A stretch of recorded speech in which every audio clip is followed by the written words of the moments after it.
আসসালামু আলাইকুম এভরিওয়ান, কেমন আছেন সবাই? আজকে নতুন একটা জামায় পেইন্ট করলাম, তাই ভাবলাম তোমাদের সাথেও শেয়ার করা যাক। হ্যান্ড পেইন্ট নিয়ে অনেকেরই অনেক প্রশ্ন থাকে।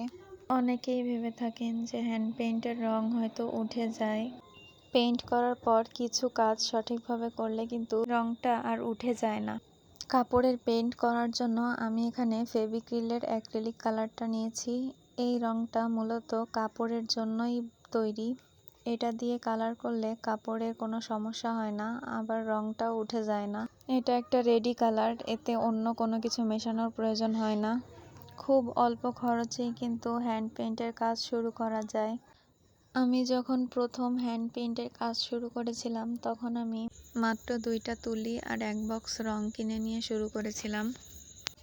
যাদের বাজেট অল্প, প্রথমেই অনেক বেশি টাকা খরচ করতে চাচ্ছেন না, তারা বক্স ধরে না কিনে 2-1টা রং খুচরা কিনে নিতে পারেন। প্রতিটা রঙের কৌটা 40 টাকা করে দাম নেয়। আর পেইন্ট করার জন্য প্রথমে 0 সাইজ আর 4 ও 6 থেকে যে কোনো একটা তুলি কিনলেই কিন্তু সব ধরনের আর্ট প্রায় করা যায়।